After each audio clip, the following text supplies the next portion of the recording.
In the vast, sun-drenched plains of the African savanna lived Leo the lion. He was the king, a magnificent beast of golden fur and a booming roar. His mane flowed like a regal cape, and his eyes held the power and wisdom of the savanna itself.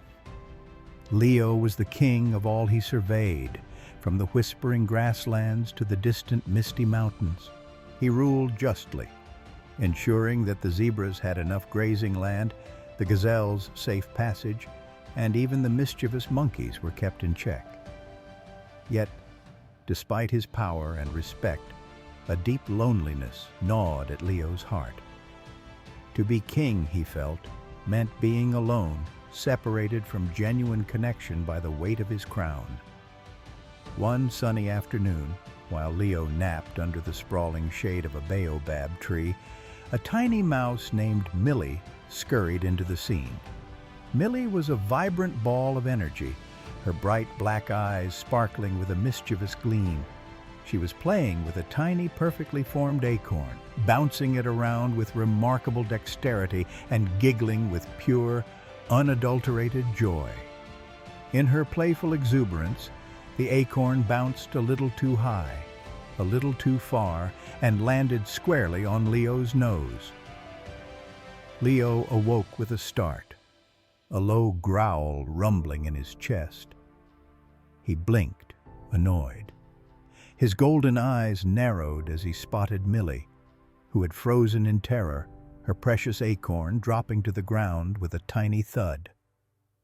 With a mighty roar that shook the leaves of the baobab and sent birds scattering into the sky, Leo demanded, "Who dares disturb the slumber of the king?"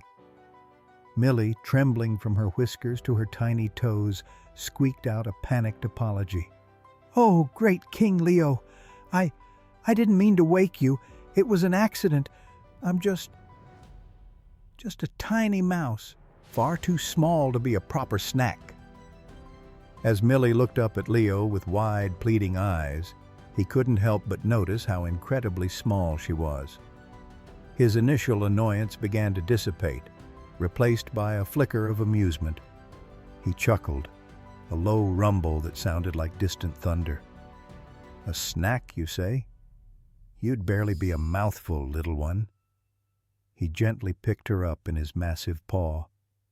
Millie squeaked in renewed fear, pleading for her life. "Please, great king, don't eat me. I can help you one day. I promise." Leo laughed again. "Help me? The king of the savanna? And what could a tiny mouse possibly do for me?" But as he looked into her bright, determined little face, something about her earnestness intrigued him. "Off you go, little one," Leo has put her down. "Be careful where you play, as there are hunters about, and they are not as kind as me." A few days later, there came sounds of men shouting and the snapping of branches that echoed through the trees. Hunters, their faces grim and their movements furtive, appeared at the edge of a clearing. They were setting traps. After placing the net and covering it with leaves, they headed off to place more traps elsewhere. A few days later, Leo, not aware of the trap, stepped on the hidden net. With a sickening whoosh, Leo was lifted in the air. The trap sprung up, ensnaring him in a tangle of thick ropes. He roared in surprise and frustration, struggling against the unyielding mesh. Panic began to set in as he realized there was no way out. Millie, hearing Leo's roar for help and remembering Leo's kindness, how he had spared her life and even chuckled at her, forgot her fear. And despite her diminutive size, she dashed toward the trapped lion, her tiny heart pounding with purpose. Millie reached the net and without hesitation began gnawing at the thick ropes with her sharp little teeth. The rough fibers scraped against her gums, but she didn't stop. With each persistent chomp, the ropes began to fray and weaken. Leo looked down in amazement at Millie.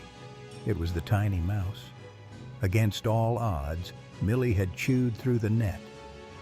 Leo couldn't believe that this little creature, who he had almost considered a mere morsel, had possessed such courage and determination. Grateful beyond words, Leo gently nuzzled Millie with his enormous nose, careful not to crush her. He realized with a humbling clarity that even the smallest creatures could make a big difference. You saved me, little one," he said, his voice filled with genuine awe. Millie beamed with pride, her whiskers twitching with delight.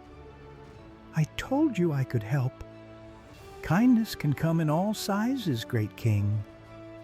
Leo smiled, a genuine, heartfelt smile that reached his eyes.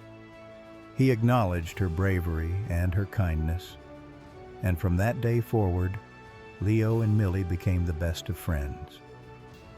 The king of the Savanna learned that strength wasn't just about size and power, but also about courage, kindness, and the ability to see the value in even the smallest of beings.